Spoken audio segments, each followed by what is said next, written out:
ng firms naka-license sa atin, naka-register. Ito yung business firm, meron tayong 8 ngayon. Pero siyempre, sa number ng ating mga staff, hindi kayang mag-monitor lahat sa 5 na probinsya. So, itong 8 na to, marami ang business firm na registered with us is from Tuguegarao. So, meron din tayo from Ilagan. Pero ito yung data natin. And for brokers na registered with us is 42. May mga brokers din kasi na kahit lisensyado na sila under PRC, ang akala nila that is enough. Pero nasa batas kasi na hindi lang, kasi wala pa naman yung PRC licensing yan nun.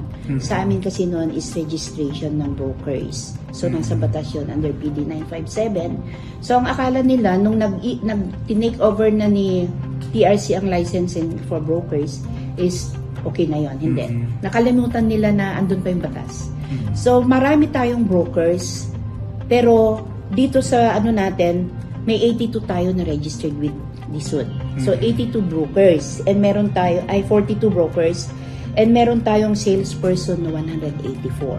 So, hindi lisensya ang binibigay ng PRC sa kanila. Kasi salesperson sila, walang examination. Unlike brokers. So, pag salesperson, may required lang na number of hours ng training. So, 72 hours, okay na sila. 72 units sila sa college and may required silang number of hours sa training din para sa sales bago sila ma-accredit ng PRC. So, once accredited sila ng PRC, pupunta sila dito para sa registration nila. So, yun yung lisensya nila, allowing them to sell properties. Properties na licensed din with us. Pero kung ang binebenta nila is unlicensed, yun yung pumapasok. Nasabi natin is colorum or illegal. So parang ano lang kasi naman niya. Kaya sabi ko, let's educate them. Kasi baka hindi nila rin alam. License yung firm, license, accredited yung salesperson, license yung broker, but the project is not licensed. So magkaiba yun eh. Kaya maraming nagreklamo noon sa amin na yung na-post sa Facebook na mga developers, hindi man namin inano doon na illegal sila actually. Hindi registered sa amin pa.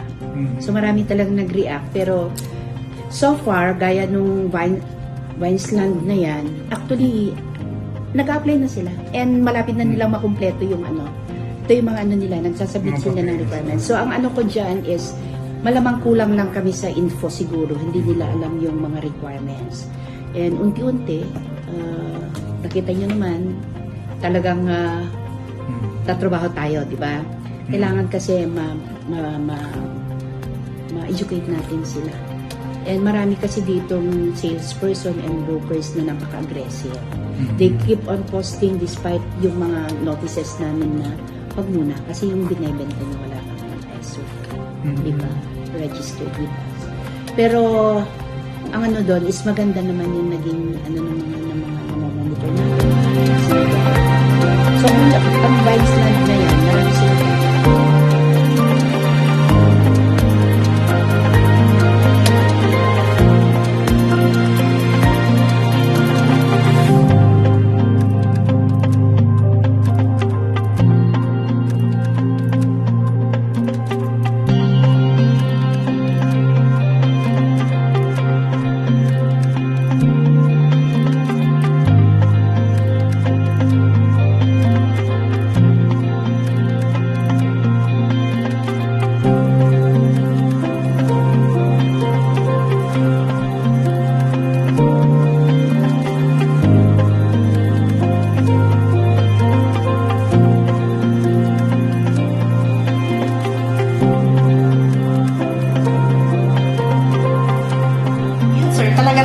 Kailangan kuhanan namin ng Certificate of Registration License to Sell.